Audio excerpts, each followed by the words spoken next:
Welcome back to the Late Late Podcast. I'm your host, Mase in real life. I'm here with Ben Leece. Your FLA 4, right? Or FLA. FLA. Why did I say 4? I don't know. It looks like a 4. Yeah. It does look like a 4. But you're an MMA fighter. I indeed. Is that what you classify yourself as? Well, that's what I am. But I don't know. Everyone kind of just fucking these days they pick a title. You know, I'm a guy that does MMA. I'm a lot of things, but yeah, I guess you can call me an MMA fighter. I do fight in a cage, and you know, I do a lot of other things too. But yeah, I fight in a cage. And you do some crazy stuff too. Like when I was researching you, and actually how I found out about you was, so prior to putting the thing up on my Instagram, I was at Dolan's and my buddy Dylan was talking about, we were talking about fighting, and he was like, yeah, this guy over here, he fought FLA and he knocked buddy out with a body shot. Yeah. And that's crazy. Oh yeah, man. Like that's a heavy hit to do that. Yeah, well the kicks, man. The kicks. And it wasn't just one shot that put him down. Like that fight in particular, it was a series of shots that put him down. It just, the first round, I can talk about the fight a little bit to get into it, just to, Yeah. I just fought, for the people at home that don't know me, I fought June 24th of this year, and I made my FLA debut, and I whooped ass, man. I whooped ass. It was a sketchy fight. Because I was really sick. I had pneumonia for like 3-4 weeks before the fight. Training was going great. I was doing awesome, and I got really sick. I was really fucked up. But I still showed up. It took me so long to get a damn fight that when it came time for it, I just went for it. I wasn't going to pass on the opportunity, and I went in there. I knew my skills were sharp. My body was good. Like, my reflexes were there. My skills, my game plan, it was all there. But the problem is I couldn't go hard for any longer than 45 seconds without coughing, man. Mm-hmm. So I'd start, like, we'd be, even the day of, in the hotel, we were warming up, just wrestling. Me and my coach and my friend Rory, he was cornering me, and we were just wrestling, kind of just practicing in the hotel room the day of the fight, man. And I was even coughing then, like having a coughing spell, and I just tried to ignore it. So, I go out there, I just hype myself up to go. I was pretty relaxed out back. When it was my time to go, I was a little bit nervous, just because I knew that I didn't have much wind. I knew I was going to have to kind of pull it out the bag. And we went out there, made my walk out. All my friends and my family were there. I got all hyped up. I was beating my chest. I was waving at the crowd. I fist bumped a few people. Just getting it going, right? Yeah. Just trying to feed off the energy, just feeling it. And when I got out there, man, the fight started. I remember looking across at him, and I was thinking, oh, holy shit, this is it. Mm-hmm. I said, I've been visualizing this, and here I am. There's this big, scary, big dude, big Tim Hong. He was a big, strong guy. And he was staring across at me, and he meant business. And we went out there. My game plan was to sprint at him and punch him in the face, because I thought he was going to be a little timid. Mm-hmm. I thought I was going to be able to chase him around the ring and stuff. I said, oh, yeah, I'm going to run right at him and just sock him. Well, it turns out he had the same plan as me. So before I knew it, we both kind of run into each other and exchange right hands. Then he gets me in the clinch and knees me to the body, and I'm thinking, oh my goodness, I said, it's not going this way. I remember thinking that in my mind. I'm like, oh my goodness, my debut's already starting bad, man. So I kind of slid back, and I switched southpaw. Well, I slid back, and when he came at me, sorry, I know that I'm fucking the mic up. No, it's fine, man. It's fine. When he came at me, I had my back foot was almost touching the cage. I got a burp. I'll let it out. Yeah, I guess. Sorry. I know this is starting bad. Just like my debut, man. No, it's all good. He came at me, and as he was throwing big shots like that, just flailing it at me, just flailing big shots, and man, I just threw a short right hand, and before I knew it, he just spawned right at my ankles. I dropped him the first 3 seconds of the fight. I already dropped him, and under the amateur rule set, you can't ground and pound. Excuse me. It's all good. The energy drink, man. Brought to you by Rain Energy. Please sponsor me. Yeah, I dropped him in the first 3 seconds, and he was down. And I almost went for some follow-up shots, but under the amateur rules, you're not allowed hitting to the head of a grounded opponent. You got to go on to advanced amateur to do that. It was my debut fight. So there's no headshots to a grounded opponent. So here he is diving in on my legs. I'm trying to fight him off. And I know he's rocked, but I can't do nothing. So I'm sprawling out. I'm trying to get underhooks and wrist control, and I'm trying to break off. And because me dropping him gave him an adrenaline dump. So he was freakishly strong. That first minute we were in the clinch, he was holding me up against the cage. He tried taking me down a few times. He couldn't really get me down. There was one time I hit a knee, but I sprung right back up. He was so freakishly strong because that initial adrenaline dump from getting dropped, he was like, his muscles just filled up full of blood. He was like the Hulk for the first minute. And then later on, we were exchanging. And anyways, the whole point of this was me telling the story was that leading up to the body shot KO, I hurt him to the head in the first 3 seconds. He was concussed. And he told me afterwards he was hurting pretty bad after that first shot. And the first round goes, we exchange, not really much going on the first round. We threw some shots. I landed a few. He missed a few. I threw a head kick at the end of the round. The people liked that. It was a kind of a shit head kick, but the people enjoyed it. Anyway, second round comes by, and I'm collecting my wind. I'm breathing. I asked Rory, because I wasn't certain if I dropped him or not. I remember sitting on the stool. First thing I said to Rory when he was coming in, Rory and Andy Young. Rory Gillis and Andy Young are my two cornermen. And I asked Rory when I was sitting on the stool, I said, did I drop him in the first 3 seconds? He's like, you sure did. And I'm like, oh, man. I said, I thought I did. Anyways, I'm sitting there, and they're rubbing the ice on me. And they're telling me stuff. I think they're telling me to get him shelling up so I can work different things. Yeah. And I didn't know this at the time, but on the commentary team, the commentators, they were saying that I should go to the body. They're like, I'd really like to see Ben Leece go to the body, this and this. And my buddy Christian in the crowd was saying he'd like to see me go to the body. Everybody was saying I should go to the body. And my coaches might have told me. I don't remember what they said now. I remember Andy was trying to stick the bottle in my mouth, trying to put the water in. I said, here, just give me the bottle. But I did it myself just because I didn't want to spill it. Yeah.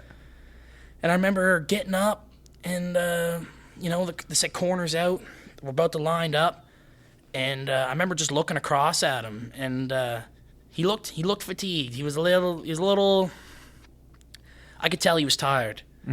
And, man, I don't know what possessed me to go to the body, but that second round we went out, we touched gloves. We didn't sprint at each other this time. We touched gloves, kind of spun off, and then set in the middle.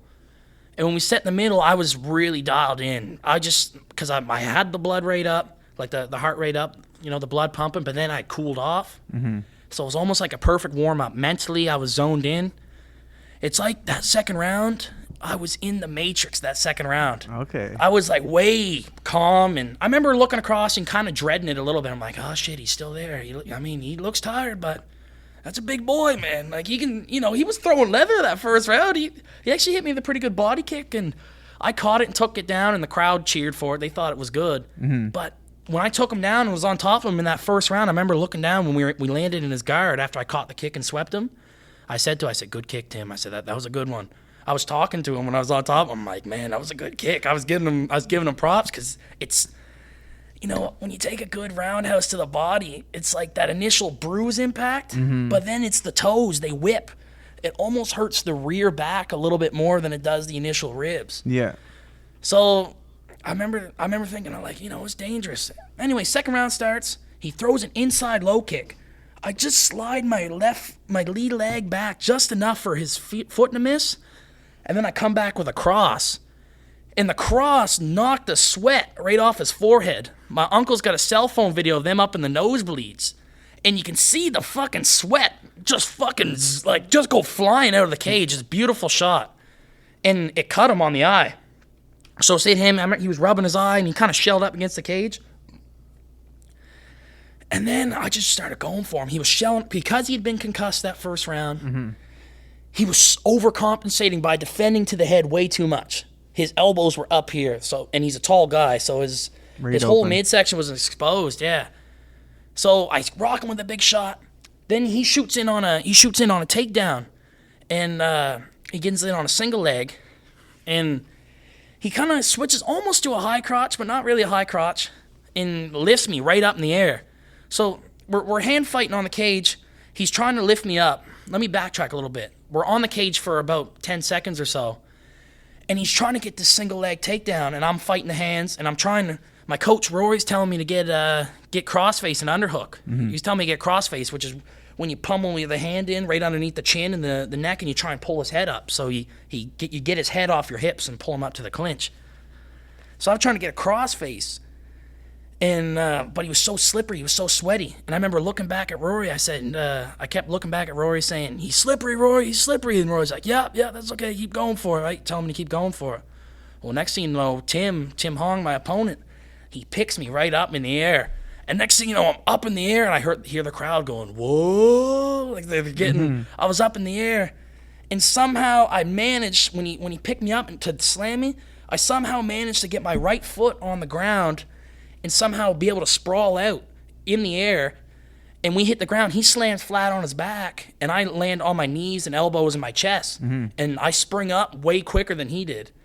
So it's like somehow he more or less slammed himself harder than he slammed me. And this is when the body work begins.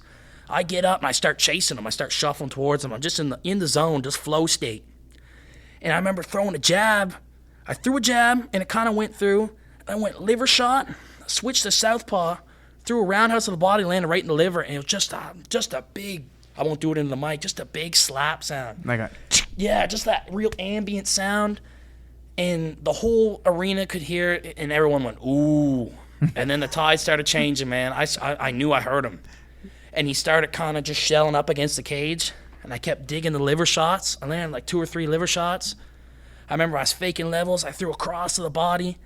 I was throwing kicks. He would try and throw something back, but he was so tired and probably sore from the body work. I was just a lot quicker and throwing shots. So I went to the body a bunch.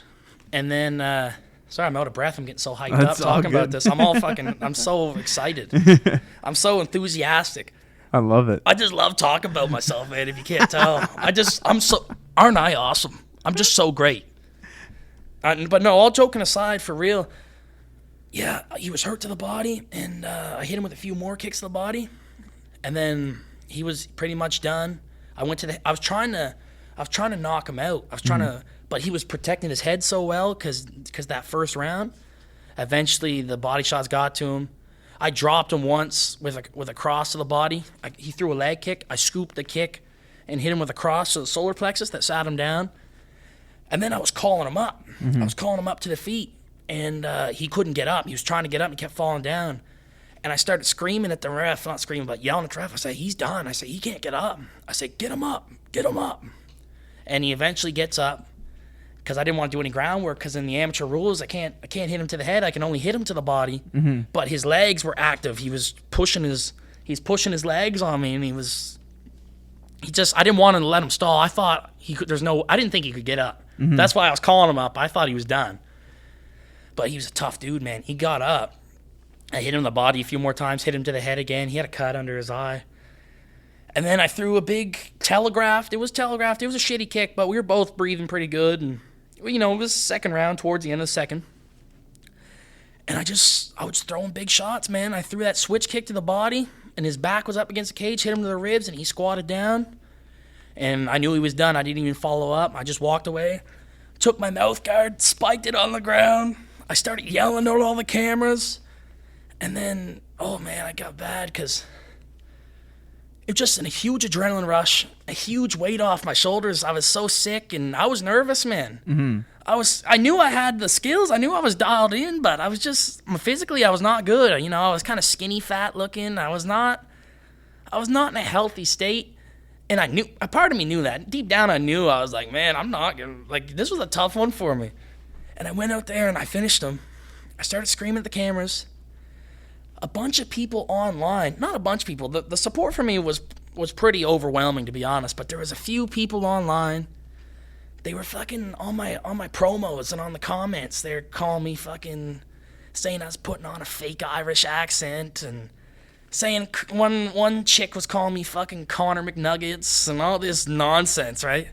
And then a bunch of his teammates, my opponent's teammates, they're a great team out, Evolution St. John's, but, just the competitive spirit. They were liking some of these comments that were shitting on me and stuff. it wasn't overly bad. I got nothing but love for that gym. If they do watch this, I don't know, but I nothing but respect to Evolution St. John's. But some of the boys from that gym were fucking liking the comments against me, and it would just fire me up, right? I was laying in bed sick as a dog on my phone all day, so of course I'm gonna see this shit. That's just fuel. It was, man. And I'll get to that in a minute about fuel, because this next fight, the next people, they are giving me a lot of fuel. I can't wait, but I will get into that in a minute. I'm gonna finish this one before I get on you guys about that one. They fueled me up. So when I won, I just let loose. I got fucking turned up. I was screaming. I said something like, I remember grabbing one of the cameras, not grabbing it, but going right up to it. I was like, "All you motherfuckers making fun of my accent, go fuck yourself."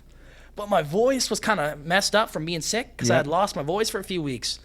So I sounded like a little squeaker. I sounded like Mickey Mouse, man. I was like, "Oh, all you little pussies, fuck all you." Like I sounded like a little kid, because my voice was all messed up. So here I am with this like half squeaky voice, fucking screaming at everybody, saying, "I punch trees, boys. This is what happens when you make fun of me." I was coming undone. And then they announced the winner. They raised my hand. And, man, I freaked the fuck out. They gave me the microphone for the interview, the post-fight interview. And I was like, "Ben Leece versus the world. Let's go, baby, let's go. November, September, tomorrow, I'm here to fight. And one more thing. God bless. See you at the top." I was freaking right out. Yeah. I was going on. I dropped way too many F-bombs, and the commission did not like that. So I apologized to them. I think towards the end of it, because there's commission guys in the locker rooms and stuff. Yeah. I think they were sick of my shit by the end of it, and I don't blame them. I was a bit extra. Yeah. I was way too much, man. And this next one, if anybody from the commission's watching, I will do my absolute best to be PG. I know there's a lot of kids and grandmas and wives and children coming to this next one. I will behave. That being said, man, I fucking let loose. It was fun. It was good, man. The first fight was amazing. I know you asked me a very simple question, and I went on like a fucking 15-20-minute tirade. But I like this, though, because this means that's good. And like, this is a super raw podcast. Like, if you have a tangent where you just go off, I don't even care, man. Like I appreciate that. It's content, right? That's what people want to hear. They come here to hear my guests. Yeah. Like, obviously they like the sound of my voice because I sound like a radio host. It's soothing. I like it. It's right in my ears, man. I really like that. But no, 100%. They really love like the guests, right? Because that's who they come for. Yeah. And I feel like this one's gonna do good because like you got a good following for. It's building up. Mm-hmm. It's building. I remember when I was young, even like a year ago, it'd be a struggle to get fucking 60 likes on an Instagram post. Now today I'm getting like fucking on my videos and stuff that I've been a collaborator with FLA with. Mm-hmm. I'm getting like 14,000 views on these videos. I'm getting like 500 likes and like 200, 300 shares. One of my videos, I think it had like 400 shares. Yeah. And that is unheard of to me. It's almost like if I was the hot chick in high school, I'd be used to this shit, right? All these DMs, but someone like me, man, I'm just doing my own shit most of the time. Yeah. So I couldn't get over it. I couldn't believe it. Like they made a post. They announced my fight like a day or two ago, and I commented on my opponent's traps. I said, "Man does not skip trap day." Crazy. That comment has 50 likes on it. Yeah. That comment on my post, got more likes than some of my old Instagram posts did. Mm-hmm. I couldn't get over it. This is awesome. I saw the post, and his traps are pretty pretty scary. They're squared. Oh, he's a big rugged lad. Was a farm boy, right? So yeah, and he comes from a great gym, and he's supposed to be the guy. Mm-hmm. So let's see. I'm just a tomato can. I'm just gonna roll over and let this guy whoop me. I don't have any sense of pride or any ability in fighting. Look at my fuck. They're talking like they said, man's got anchors for arms. He's going to sink my ship and all this shit. Guys, I was half dead in that last fight. And I still whooped ass. I have not stopped training since the fight. I have been living in the gym. I go to do strength and conditioning in the morning. And then I go to Evolution, one of the fucking top gyms in the Maritimes, and I train there every day. And then in between that, I'll go run hills. Look at my arms, okay? They say he's got anchors for arms. Let me roll my sleeve up right quick. Let's see this. I don't even got a pump on yet. Look at my damn tries, okay? Woo. And, I'm still wiry. My arms aren't gigantic, but they're defined. Mm-hmm. So I got speed, I got conditioning, and we'll see. I got strength, too. I got a lot of strength. I was half dead, and I still whooped ass. Let me catch my breath. I'm way too hyped up right now. A big thing, though, a lot of people don't realize is when I was younger, I went to Colorado for North American Indigenous Games for kickboxing. Yep. And a lot of people don't realize if you got muscle, like if you show, like if you're defined, you have big muscles and stuff, you get winded faster. Oh, yeah, man. And it takes more oxygen to fuel to 100%. fuel them, right? So being lean but not like crazy big is probably going to be your advantage. Like, yeah. But you got some definition though, that's for sure. Yeah, like, man. And you just wait till I'm, it's the baggy shirt trying to hide it. I'm gonna let the people think what they're gonna think. Mm-hmm. And I'm not winning any bodybuilding shows anytime soon. So the people are gonna see me flexing me like, look at this asshole. This guy thinks he's the shit. He can't even fucking. People are gonna be like, look at this guy. I'm obvious. There's a tinge of humor to it, okay. But my point is, I'm wiry, and we're gonna see that. I can't wait for weigh-ins because I think the fight poster for this next fight, I think people think that this guy's like Captain America or something. He's going to just whoop me. Mm-hmm. But when we're at weigh-ins and we're facing off, I think people are going to change. A lot of people are going to change their minds. The people that train with me, they know what time it is. They know that I'm cooking. They know what's been going on. They have, I haven't been skipping any beats over here. And we'll see, right? I mean, this guy's going to be a tough fight. I think he's going to be really tough. But we're going to find out, man. I'm not rolling over. Yes. But I am not rolling over at all. I'm coming in to win. I'm extremely focused. And that's that. Who gives a fuck, to be honest? Like, all this chit-chat, man. Everyone's on my dick, man. They're on these fucking comment sections just going crazy. I'm like, who gives a fuck? Let's go. Like, we'll see, man. Just don't. I went out and whooped ass last time. Mm-hmm. And then everybody's got the fucking deleting comments. So don't be deleting comments this time. That's all I'm saying. I think this Rain energy drink's hitting me a little too hard, man. I'm getting rowdy. I better check that. I don't think there's energy drink in that. I think there's something else. Yeah, it feels like it, man. I'm like, next thing you know, my eyes dilate. I'm like, let's go. Did you scan in yet? Did you scan in? Oh, your membership's up on the 2nd. It's the 3rd. What are you doing? Fucking geeking right out, man. Love it. Yeah, I gotta stay away from the caffeine, but I'm talking my shit right now.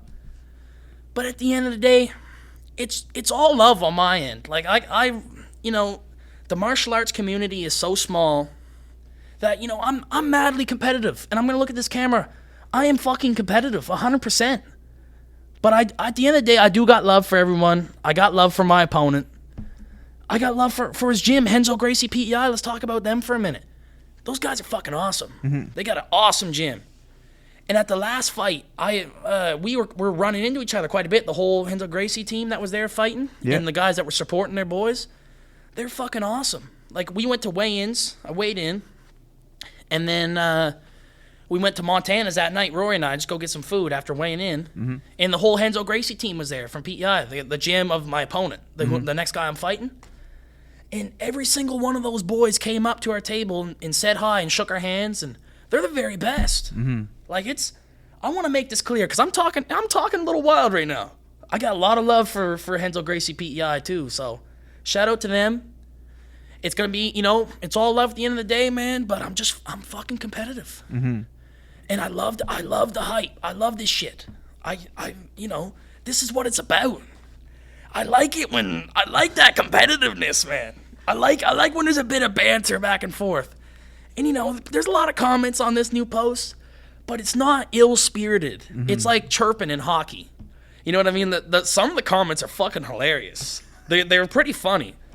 Like, I understand that it's a game, and it's entertainment. It's a sport.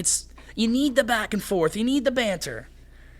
I love this shit. I fucking love it. And he looks like a big rugged guy, so it's gonna be a good fight. A lot of people count me out, but the guys that are in the gym with me, they know what time it is. They know how sharp I'm looking. Yeah. Like, I want to stress this. I have not stopped training since the last fight. And I'm fucking way healthier than I was last time. And I'm stronger than I was last time. I'm way stronger. And I'm conditioned too. And there's no negativity. Last one, I was wound up. Mm-hmm. This time around, man, I'm fucking chilling. Like, excuse me, I'm burping. I'm gonna get these burps out. I am chilling. I'm in a happy place. I'm ready to rock. I'm just ready to go out there, man. That's what it is for me. I can't wait. I'm all hyped up. I think this caffeine's hitting me real hard, man. Cause I got animated about 5 minutes ago. I was turned, but we're good now. I can't wait. You're excited. I'm very excited. I don't know. I think you're excited. Maybe just maybe a little bit. Maybe a little bit. I didn't piss my pants, so we're good, man. It came close, but. Oh, frig. Well, kind of jumping around, I guess. Let's do it. Your younger years, right? Like, I remember when we were down in Area 506, you told me to look up some stuff. Benny's Fight Club. Benny's Fight Club. Yeah, that is something else. It was, wasn't it? It's I went through the Instagram page. I checked out, some other stuff, and I was like, this is interesting. It's very interesting. So, like, what was it that like drove you to start that? Like, was it just like random? It's gonna sound crazy. It just organically happened. So I'll take this back to 10th grade. This is like spring of 10th grade. And we were all like 15, 16 at the time. Most of us were 15. And I had all the boys up at my house, just all my friends and stuff. And we were hanging out. And we're all just fucking around in the backyard. And we all started fighting with each other. We all started sparring. And we just were fighting for hours in the backyard, just play wrestling. I think one of the guys actually live streamed it on his Instagram. And we just freaking live streamed on Instagram, and then everybody just started making fun of us, and they cut the thing off. But we kept fighting, right? Mm-hmm. Anyways, a year, the summer goes by. That was like in May of 10th grade. And then let's say fall of 11th grade. We start arguing. We're all in the same biology class. Okay. And we all start arguing about who beat up who and who won, or who was, I had to smoke that joint, man. I didn't really know what I was doing, blah, blah, blah, this and this, right? Just people, just banter. Just, arguing about who really won. I said, well, boys, there's one way to find out, man. I say, let's have a little mini tournament. I say, we'll find out for real. And then we created the Instagram account, Benny's Fight Club, and we made all these dream matchups, and all between all my buddies and stuff. And then one day at lunch, I went around to everybody, just freaking letting them know, like, hey, these guys are fighting, blah, blah, blah. And it was super small. It was nothing came of it, right? Mm-hmm. It was like we made these brackets. We took these pictures, like all my best friends taking pictures. They're all squaring up with each other, and nothing came of it. That was grade 11. Mm-hmm. And it just phased out. We were just talking shit. Well, then a year goes by, and it's like first day of 12th grade, senior year. And it's lunchtime. And I go sit down at one of the tables, and I'm eating my lunch. I'm just eating by myself. I didn't see none of my buddies that day. Everybody was busy. Everybody had their license. I didn't have my license yet. Mm-hmm. So I sat at a lunch table by myself to go eat my lunch. And that sounds depressing. But honestly, it's just how the cookie, you know what I'm trying to say. It's just how it was. Yeah. Well, then my buddy, we weren't overly close at the time, but he's now my best friend. Christian Granner comes and sits with me at lunchtime. And we know each other. We had gone to school with each other, middle school and stuff. And we've always chatted it up, and but we didn't have many encounters yet. But we had debate class together and gym class. We're always shooting the shit. We always got along real well, even though we didn't really hang out at the time. Mm-hmm. And he sits with me, and we just get shooting the shit, get talking, eating lunch, and he starts talking about Fight Club. And he says he just starts talking about it and says he thought it was cool. He said, let's make it a real thing. And he decided to make it. He's really the one that freaking kind of talked me into it. I said, okay, let me think about it. And then that night, we were talking over Instagram and stuff, and we decided to make Fight Club a thing. So we went around at lunch again, recruited everybody. We made some posters. He started making posters too, making brackets. Christian is super practical. When he needs to get something done or make plans or carry out stuff, mm-hmm. He's very he's very analytical when he needs to be. And he broke it right down. He made brackets, this and this. It was originally going to be an open weight, open tournament. 16 guys, you pair it off, and the winners just face the winners, and we have the champion, Benny's Fight Club champion. But a lot of guys signed up for it, and a lot of them didn't really get into it. Like they kind of they flaked out because they realized, oh, this is serious. I might actually gotta go fight a guy. You know, it's kind of crazy. And we were gonna fight in Christian's garage. That's the craziest thing. So, anyways, the tournament kind of fell through, and then we decided to make it individual matchups. So we made individual matchups, and we set our first date. It was in like October, October or November. It was like October, November. It's the fall. And it was set to happen. Well, then all of a sudden that year, there was a fucking snowstorm in like November, October. I can't remember what month it was. A big snowstorm. And we were supposed to have these fights lined up. And due to not scheduling problems, due to the fucking road conditions, like we all pulled up to Christian's house. We were all ready to go. There was a few of us there. And it just... the way the freaking snowstorm happened, a lot of guys couldn't show up. Well, I didn't realize Christian already started the stream. So the stream already started, and we only had like 3 guys there, and the 3 of us were buddies. The 3 of us that were there, we were all friends. We don't want to fight each other. But before I knew it, because we'd been hyping it up for a week, there was like 300 people watching the stream and no fights yet. So we did some jumbling around. My buddy Caden fought my buddy Owen. They fought, and it was pretty entertaining when they fought. But it was over in like 40 seconds or a minute or something. It was over really fast. And I'm like, man, the people are not going to be happy with this. So I remember taking Caden aside. I remember saying, man, I think we're going to have to fight each other. And the worst thing was that Caden's my neighbor. I grew up with him. He's like one of my good buddies. And my dad actually drove us together there. He drove us there, so it was funny. Like I was supposed to be his corner man. I was like helping him warm up and stuff before. And I say, man, we're gonna have to fight each other because the people are watching. We got a lot of people watching. He said, okay, yeah, he agreed to it. And we went out there, and I went in the closet and warmed up, tried to hype myself up, tried to get going. I got Christian to play "Can't Stop" by the Chili Peppers, try and get me going. Made the walkout, and I fought my buddy Caden, and I was fat as fuck, dude. I was fucking. You know, I'm like 230, 240 now. At the time, I was like 310. And that's big for me. Yeah. And didn't have any muscle on me. You know what I mean? Like if I were to bulk up to 300 pounds now, it'd be different. It's still too heavy for me, but you know, I was not in good shape. And Caden was in great shape at the time, man. He was playing football. He was working out. He was training martial arts. He trains too, Caden. Yeah. He was training all these years, ever since he was a kid. And even when we were both training, he'd still whoop my ass. So he was in peak shape, and I was in, like, video game shape, man. And I remember going out there. I was trying to do some TJ Dillashaw bullshit because I was one of those guys that, you know, I watched a lot of UFC, and I thought I could fight because I watched UFC. So I was trying to do some TJ Dillashaw bullshit, man. And, man, Caden, in the first 2 seconds, hits me with a low kick. Right in the thigh, man. And I cross my legs over. He kicks me so hard. And as soon as he lands that kick, I'm like, man, I do not want to do this. I'm like, in my mind, I clocked out. I'm like, fuck this, I'm done. But we kept fighting, man. And the crazy thing was, to this day, I'd never been hit so hard in my life.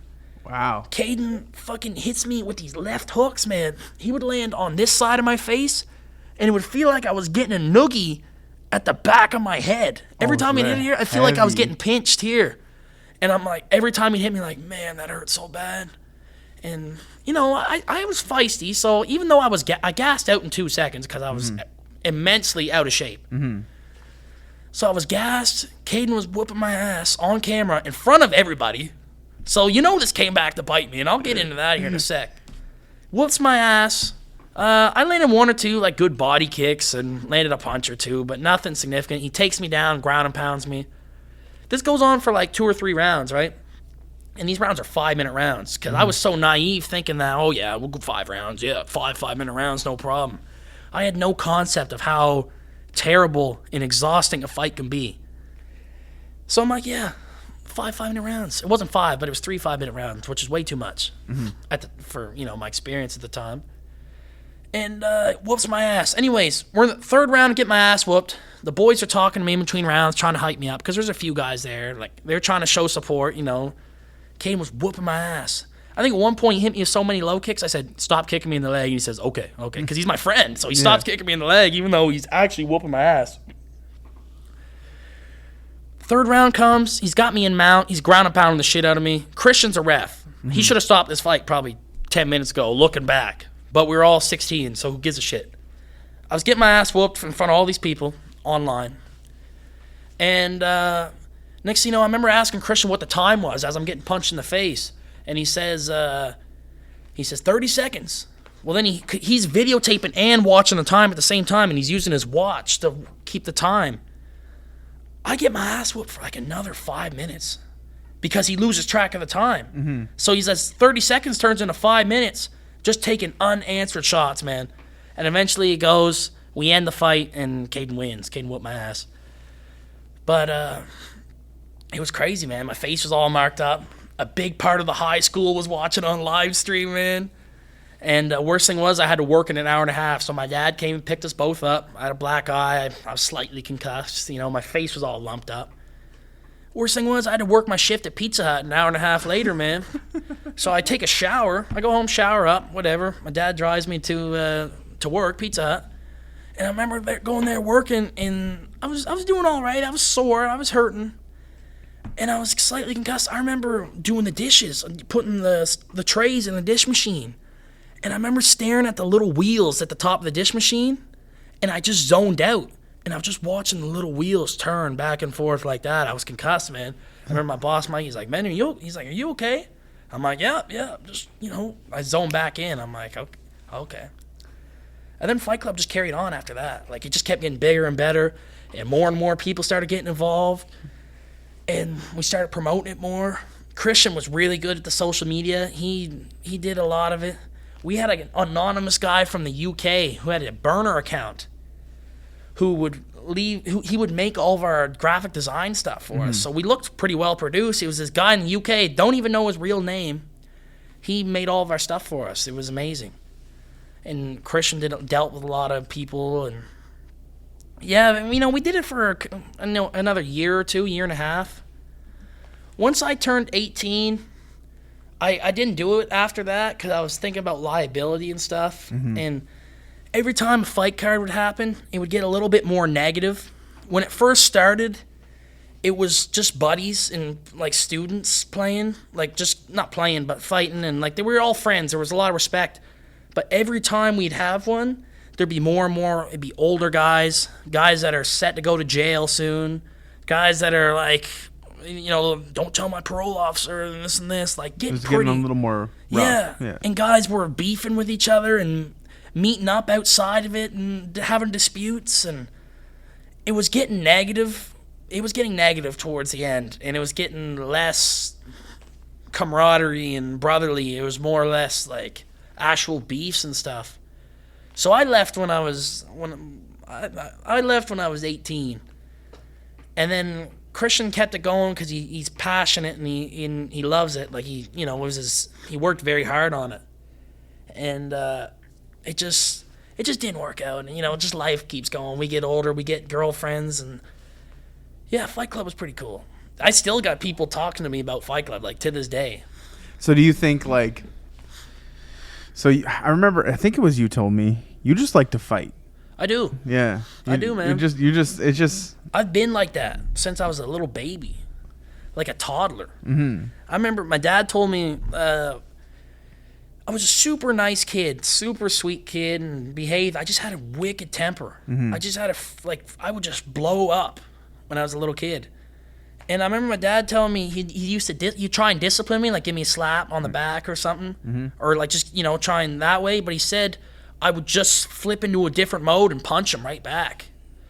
But I still respected him. I still respected his authority. He said he'd put me in timeout, and I would go sit there and just melt down. It's like I respected the rules more than I respected getting hit. It's like he said if he'd hit me, he said I'd just hit him back because I just wanted to fight. And he said it's always been like that. Even my mom says that. Like, she laughs about it, like, what I'm doing now, because she's like, your whole life, that's all you've been. You're just geared that way. Like, I'm in hockey. I was the biggest goon when I played hockey.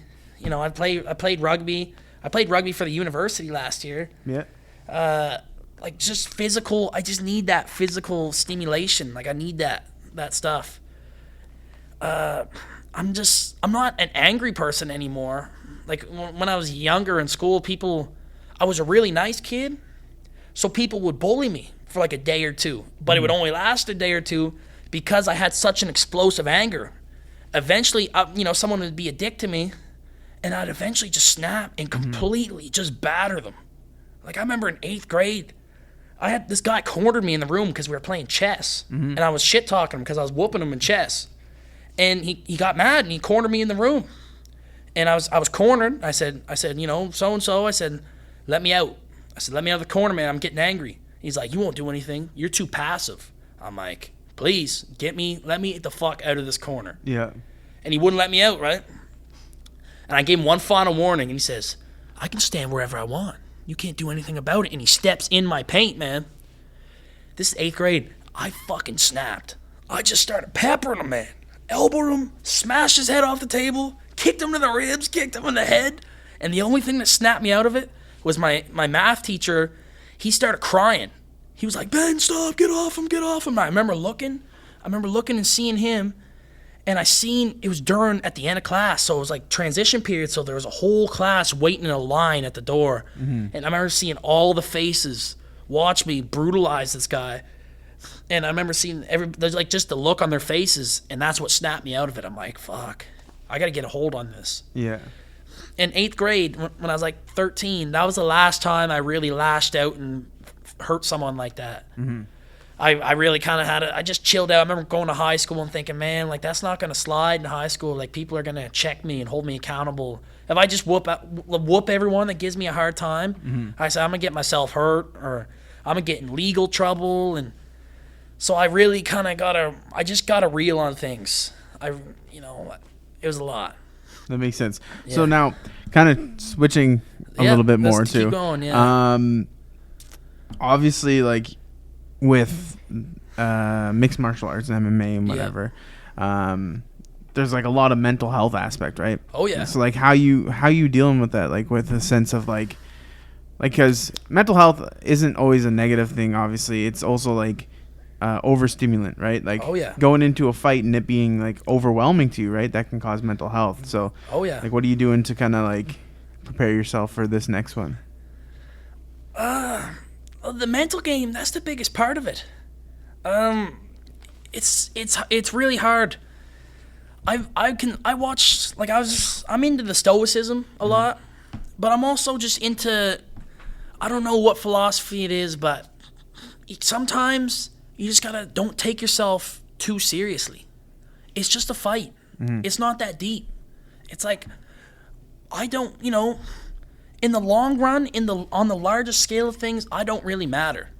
Like, if I die tomorrow, life's going on. The sun's gonna rise. Dolan's gonna be open. UMB's still gonna operate. Everyone still's got bills to pay. Like, if people go to my funeral, they're gonna go to the funeral. The people that care are gonna be hurt. But at the end of the day, they're still showing up to work. Life goes on, man. It's like, life's too short to be fucking paralyzed by fear. It's like, the pain is guaranteed. You're either going to have the pain of regret or the pain of pursuing something. It's like, yeah, what I'm doing is probably bad for me. And it's probably dangerous for me. It is heavily dangerous. But I love it. I love to fight. That's really it. It's my favorite thing in the world. It's like, it's probably shortening my lifespan a little bit, but at least I lived it. You know what I mean? The mental health side of things, it is hard sometimes, There are days I feel worse and better than others. But at the end of the day, I got shit to do and I do it. That's really that. It's like, I don't really know, man. I just keep going. I just stay on the gas. There's some days I don't feel good. There's some days I feel bad about stuff, but what am I gonna do? Just fucking lay around crying about it? You know what I'm saying? Like, We live in one of the easiest times to be alive right now. It's like I don't have to worry about my next meal. I don't have to worry about it's gonna be hot or cold. I'm a privileged kid. Like I have both my parents. My family's healthy. I have a lot of people. I have a lot of good people that I love them and they love me. There's really like Andrew Tate says this. And I'm not gonna get into the whole Tate shit, but he had a quote. He said, there's gonna be a reason to be sad soon enough. Mm-hmm. So I'm not gonna find a reason to be sad if there isn't. I have both my parents. I have my little brother. I love him. I have all my friends. I have my health. Like, it could be way worse. So why get worked up about it? It's a fist fight, and I love fighting. Mm-hmm. That's really it for me. You were talking about Andrew Tate. He has a really good a really good quote that someone sent me. It was like, somewhere in the world, somebody your age has just been given the worst news ever of their life. Yeah. And, if it's like Ukraine war, if it's like a chemical attack in Yemen or whatever, right? And there's people here in Western society that will like complain about the simplest things. And if you were to like tell them, these people, your issues, they would change your like lives with you in an instant, because like we have it so easy, like you said. Yeah. It's not just you, but it's like a lot of people in Western society don't realize how good they have it. Yeah. Even if they don't have it good by their standards, they still have it good. Exactly. It's crazy how privileged we forget we are, right? Yes. And he had a quote in that similar speech. It might have been from the same clip. He said something like, if you can convince the freaking, the starving kid, or the person with stage 4 cancer that's about to die, if you can somehow make them feel sorry for you, mm-hmm. then you get to complain. But if you have everything, there's nothing to complain about. Mm-hmm. And yes, there's shit that sucks. Like, I found out I owe the government a bunch of money there 4 days ago. I was pissed about it, man. Mm-hmm. I went and listened to a bunch of Megadeth at the gym. I was like, fuck the system, man. It's like, you take a mortal man, put him in control. I was getting all, I did a bunch of dips, man, at the gym. Like, yeah, I get mad about stuff. I get affected by stuff. Mm-hmm. I'll keep it real. I'm a sensitive person, man. Like, I cry when I watch movies, man. I watched The Whale last week. Fucking bawled. I cried at the fucking Barbie movie. I admit it. I did. But you can't control the emotions you feel. You can only control how you handle it. Mm-hmm. And there's just too much to live for to be out here being negative. You know what I mean? There's just too much. There's too much good in the world. A lot of bad too, but there is a lot of bad. Yeah. So now, what's your take on like? I don't like using the word religion, but like faith. Like, do you have something that you follow? Yeah. I believe in Christ. Okay. And I know people are gonna hear that and think, oh, he's corny, man, because there's not a lot of super religious people around me. Mm-hmm. But I do. And I'm not saying I'm good. I'm a good Christian. I'm not saying I'm good at following it, but I'm trying to. I'm trying to do better. Mm-hmm. It's like I realize I'm not. There's evil in this world. I've seen it. You can just see it. Like, you can see it in people's eyes. Like, working at the bar, you see drunk people or people that are about to fuck or something. You can just see their eyes are glazed over, and they're just using each other, like lust and fucking. Like, you can just. I see the evil. The evil is there. The playbook. I'm not gonna get right into it because I don't want to get canceled before I even take off. But if you can look into my eyes, you could probably see what I'm thinking and where I'm going with this, but I'm not going to go there. I'll tell you, though, before I'll cut you off real quick. Yeah. With this podcast, I have spoken some crazy stuff that I shouldn't be canceled. Yeah. This is a safe page. I'm a Christian, too. Yeah. And, faith is, like, one of the most important things, especially with what's going on in the world today, right? So if you got something faith-related, man, and you feel like you need to say it, obviously what you think is what's safe for you to say is safe for you to say, right? And I know people that know me are going to hear me talking about Christ and stuff. They're going to roll their eyes because I'm not overly outspoken about it. But deep down, like, I do believe. And when I'm alone and I feel a little weary, my feet get weary, and I feel kind of, you know, a little unsure, a bit lost, a bit afraid, a bit alone, I do pray. You know, whether or not I want to tell people that or not, I do. I pray, man. And I swear a lot. And, you know, I drink alcohol occasionally. And, you know, I do mushrooms occasionally. And that's you know, that's not a godly thing. But I do my best, man. I do my best. And evil is winning. This world is failing. You know, and everyone, if you know, you know. I mean, you can look anywhere and see evil. I'm not going to get right into it, but, you know, I went to Montreal, been in the big cities and stuff. Evil is out there, man. And I just figured, if there's a team to be on, I'm picking the right team. I'm picking the good team. You know what I'm saying? Even if I live my whole life believing in a creator and then I die and it's black, wouldn't it have been better to have lived my life trying to make right decisions with the thought of I'm going to be held accountable by my creator someday. I'm going to have to stand for all the crimes I committed. I'm going to have to stand on trial and answer for it. It's an accountability thing. It's a discipline thing. Because without it, I mean, you don't need religion, but it certainly provides a great moral compass to follow. It's a great set of rules, and it gives a lot of people a lot of strength. Even other religions too, it gives people strength. Like, look at Khabib Nurmagomedov. Like, his belief, like, in Islam, he's been through some terrible things and pulled on some great victories. It's like when he gets speaking about his beliefs, you can see it power him up. It's carried him through, faith helps people. And whether or not you want to believe in it, that's up to you. But, you know, if I'm picking a team, I'm siding with Christ, man. I know that's corny. My friends and my family, they might roll their eyes a little bit when I say that shit, but I do. I believe it. I believe. I believe. The biggest thing, though, really is that in the Bible it says, you know, like, if you deny him in the eyes of, like, the public or whatever, he'll deny you in front of his Father, right? So the fact that you're not denying it is, like, a huge step, right? And even if you're not public with it, like, if you're not out there telling people, it's not like you're not, you know, trying, right? Yeah. It's huge. And I noticed a lot of, like, MMA fighters recently are kind of like, a lot of them are coming out as Christians. Yeah. Like, when they win a fight, you know, they're always thinking Jesus for, like, glory. obviously. Yeah. And, you know, really, he does do some wonderful things. He does put us in places that, you know, he believes that we should be in.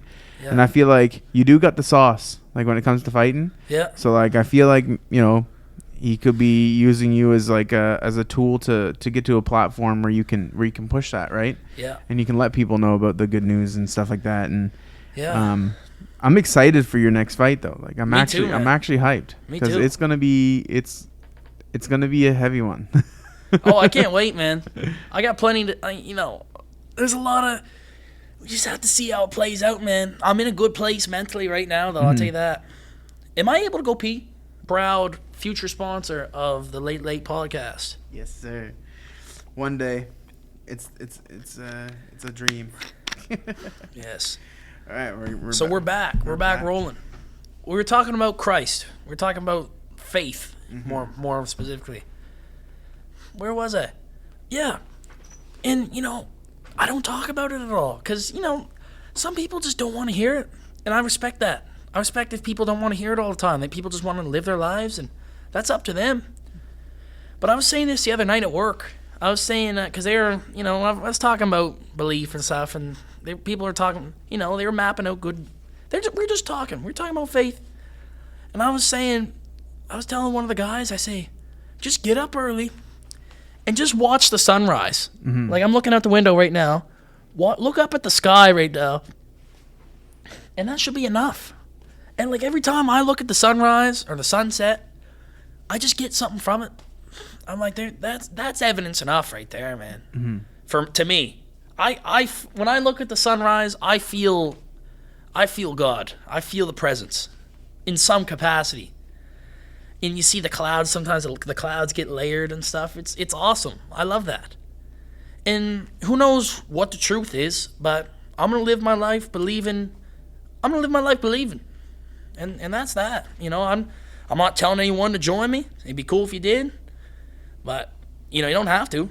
Do what you want. The biggest thing is like with Christianity is like you bring a seed, right? And you plant that seed, and if it grows into something, it grows something. So like it's crazy. You coming like more forward about it in this episode, right? Someone might listen to this and hear you say it and get more from what you're saying than they do than what I say. Yeah. You know what I mean? So you might have just brought somebody to faith, right? Christianity, which is a huge thing, because in the Bible it talks about how there will be more joy in heaven for one sinner brought to Christ than there will be for 1,000 righteous people, right? So that's always in the back of my head of like, if I help one person come to faith and come to Christ, like that's good enough, right? Yeah. I'll say this too, man. I am a sinner, a bad one. I'm not a good example. Do not follow my lead, because I'm not a good example yet. I'm not a role model. I'm not fucking. I swear a lot. I just dropped an F-bomb when I'm talking about Christ right now. Like I'm not a good example. The biggest thing, and I get a lot of people that are like Christians, right, and they're kind of like moving into it. Yeah. Huge thing is like, you can be a Christian, and if you don't sin, that don't exist. Yeah. You're always going to struggle with something, right? Yeah. If it's cussing, or if it's like, let's say alcohol, right? Let's use that for an example. It does say in the Bible that it doesn't say like you can't drink at 0. It says don't alter the state of mind. Yeah. Right? So like a drink isn't going to alter your state of mind. Yeah. The cussing part, it's one of them things that people just have to work on. You know what I mean? If it's something that you're repenting for, like obviously it's not going to stop you from getting into heaven. You know what I mean? There's a lot. But no, I talk about Christ on here a lot. Yeah. So since we're talking about this, and the thing that goes hand in hand with this, I feel like you know what I'm gonna say, and I always get so scared talking about this issue on here, because I'm like, one of these days it's gonna screw me up. Yep. But I'm still gonna go for it. Okay. So like the whole things going on in school right now, like the stuff being pushed. Oh my goodness. Like. Do I want to get a job in a couple of years? You know what? Fuck, man, I don't know. My hesitation should be a good answer on this. That's a big enough answer right there. Look into my eyes. What do you think I think about the matter? And your guess is probably pretty close. And that's all I'm saying. I'm not commenting on this shit, because I'm gonna have a mentally ill mafia fucking hunt me down for the end of days if I tell you what I really think. So that right there, the devil's up. The devil is powerful right now, and his legions of minions will come after me if I tell you what I really think. So that's what I'm saying. I love that. The legion of the minions will come and get me if I say anything. I love that. That's awesome. That's what's scary, is the fact that like, I saw a thing on Facebook the other day, and it was something like, in a few years, if like, it was a picture of a buddy in like a mugshot, and it was like, in a few years, if you're straight, like, I feel no comment. No, okay, you don't have to comment on this part, because this is just how I feel. I will say this: people can do whatever they want, and I fully support their freedom to live however they want to live, and that's that. I support people's freedom to do whatever they want to do, but don't infringe upon others, and especially children. Yes, save the children. Watch Sound of Freedom today in IMAX. Theaters near you. No. I'm just fucking around. Have you seen that? No, I've been meaning to watch it, though. Apparently, it is the most intense film ever.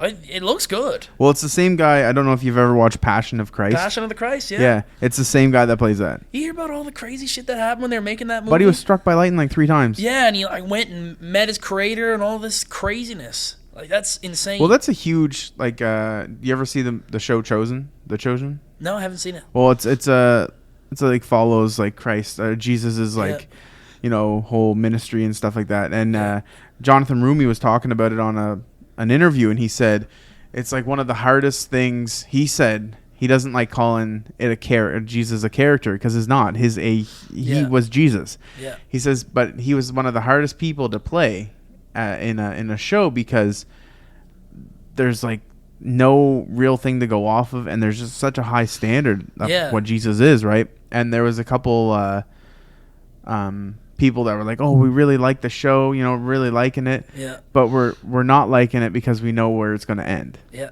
And if you read the Bible, if you know what happened to Jesus, he obviously was born, lived a wonderful, like, really tempting life. Yeah. Or he went through a lot. He was tempted. At 33 years old, he was crucified on a cross, and then he rose again 3 days later. But in the show, a lot of people talk about that, like how they're like, we really like it, but we don't because we know where it's going to end with, obviously. And they're starting to like Judah in the series because the way he's portrayed in the series is a very likable character. Yeah.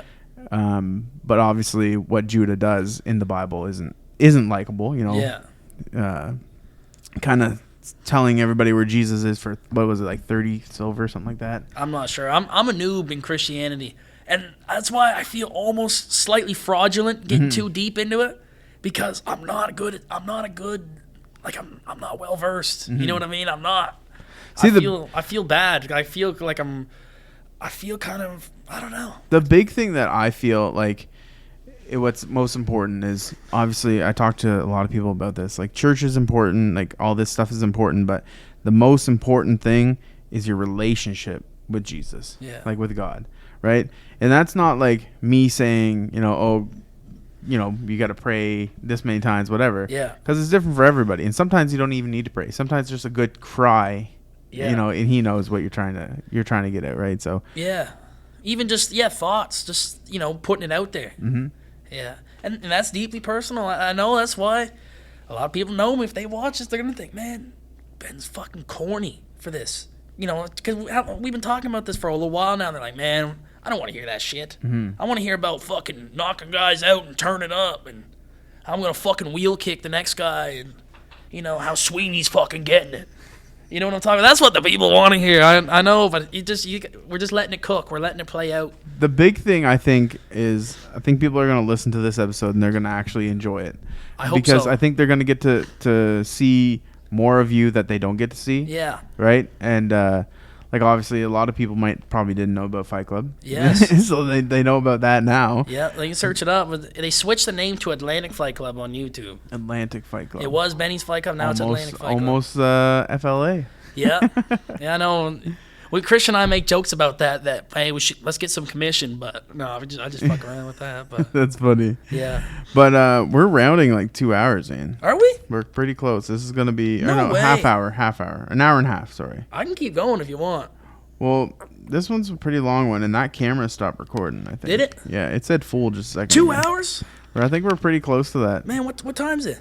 It's like 6:43. So yeah, pretty close. Yeah, fuck, man. Pretty close. Well, it's been awesome having you on, though. Thank you, man. Is there anything that you want to add, or any question that you wish I would have asked, or anything like that? No, I'm pretty open book, man. I can't wait to fight. I love to fight. I care about my family. I care about my friends. And honestly, I'll talk about this too. It's gonna sound real sappy and corny, man, but I've been getting pissed off about this a lot lately. Everyone needs to be a bit fucking nicer to each other. Really, regardless of background and appearance and this and that, please be fucking polite to each other. Like, I'm fed up with a lot of shit, but I go through great lengths, even in just day-to-day life. I go through great lengths to be friendly and nice to people, or even just polite. Let's bring manners back. I remember when I was a little kid, like, everybody was so nice. Like, we go to Sobeys, my mom would be talking to someone there, or I walk into the mall. Me and my girlfriend and I went into the mall the other day. Went to Old Navy against my will, and we walked in there. We walked in through the entrance, and there was a bunch of people all there. Just, I don't know if they're waiting for the bus or just hanging out, and they were all mean mugging us, just staring us down with just the eyes don't lie. I don't know. I think if that's from Scarface. It's like, look at the eyes, Chico. They never lie. Whatever movie that was. I don't even know if it's Scarface or not. Please be nice to each other. They were mean mugging us. They were staring. I just looked into the eyes of these guys, and they were fucking staring us down. And I did not like that at all. There's more of that. There's apathy. Apathy's at an all-time high. People not caring. Well, that's not my problem. It's like I'm afraid that if I was getting fucking beat up in the street, people would just walk by and just carry on. Just kind of like in the big city. Everyone just kind of, no one cares. And I see, the sense of community here is dwindling. I don't feel like the community. I walk by people on the sidewalk. I say hello to them or good afternoon. Best I might get is a man, fucking. They don't even acknowledge me. Mm-hmm. Every now and then someone will say hey back, and it's a real good interaction. But now everyone just keeps their head down and keeps walking, and I don't like it. So really, just be nice to each other. I know that's fucking corny because look at me, right? I'm whatever, but. Just try and be nice to each other. That's really what I want to close with. No, I can talk for hours. I'm sorry about that. No, that's all right. You know what? I think you say sorry a lot, and I don't mind. Like this thing, like I love these raw podcasts because like that's actual you. That's genuine, right? Yeah. Like I could have sat here. I could have gave you a script. I could have said, "Hey, stay in these borders." But we went off script a little bit. Oh, 100%. This whole thing was off script, bro. This is off the top. This is a freestyle almost. Yeah. I don't know if. Well, you can see my laptop right now. There's no questions up. Yeah. Like, these ones over here aren't even for you. Like these were for shit. Like there's no questions for you because they're all up here. I knew what I wanted to talk to you about. And I knew what I was, this whole podcast was going to be. I knew it was obviously I wanted to talk about like your fight club and I wanted to talk about your career now. Yeah. And I knew I wanted to talk about Christ and we did, right? Like that's 3 topics, but that 3 topics like you covered a lot. Yeah. Like you really opened up. You gave the viewers what they wanted. As a little more insight inside how you are, you as a person type thing. Yeah, man. But no, I really enjoyed having you on. Thank you for having me. You're gonna get on again anytime after your fight. Let's go. We're gonna get you on after your fight. So we got you on before. We know what's gonna happen. We know those who know. Yeah. If you're in on it, you're in on it. Anyone that trained with me ever knows damn well I'm going to win this fight. And these fucking goofs that have only seen 5 minutes of me fighting think I'm going to lose. And to that, fuck you all. I'm winning this shit. I love it. I am going to win this fight. I am winning this fight, guys. Handy. It's going to be, just tune in, please. I know it's out in Pictou. I know it's a long drive. Come on out or get the fucking pay-per-view, boys. FightLeagueAtlantic.com.ca. I don't even know. The pay-per-view's on there. It's super high quality. They got John Morgan, a UFC fucking like he's one of the top, if not the top MMA reporters out there. He's commentating the damn thing. It's amazing. So just check it out. I'm winning this. And fuck all yous that think I'm not. I'm sorry. That's all right. That's a good reel right there. That is a good reel. That is good. There was lots of good reels. Yeah, I know, man. I talk too much. No, you don't talk too much. I'm looking at the poster on the wall that says humility. Oh yeah. I need a bit of that. I gotta tone it. I gotta be a little more. Bring some more humility. You know what? I look at them real quick, and I think you covered most of them though because you were honest. Yeah. You're truthful. Yeah. You're respectful. Yeah. You're courage. Yeah. You got wisdom. Yeah. And you showed some love. I showed some love. The humility, we're working on it. We're working on that one. That blue wolf. I will bring the blue wolf out later on. I love it. Yeah. But where can people find you on social media? Follow me at BenLeece02 on Instagram. That's where I'm the most active at. Don't add me on Facebook. My Facebook's dead. My Facebook is just for communicating with old people in group chats for work. BenLeece02 on Instagram. Ben Leece vs. the World, November, September, tomorrow. Any business that wants to make some money, I want to say this. I need sponsors. I am a broke college student that is aspiring MMA fighter. Everybody wishes they had gotten in on Bitcoin 10, 15 years ago.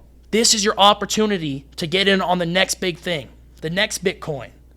Invest in Ben Leece today, and I will quadruple your investment tomorrow. God bless. See you at the top.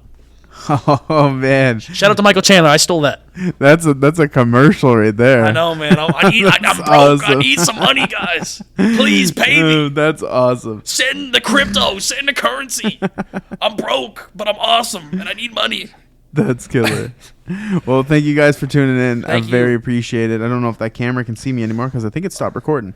And if it can see me, it's really bright right here. But thank you guys for tuning in, and Mr. Ben Leece. Thank you. What's the date for the fight? September 30th, Hector Arena, Pictou, Nova Scotia. Make sure 7 p.m. Make sure to check it out, and you won't be disappointed. I promise. See you guys.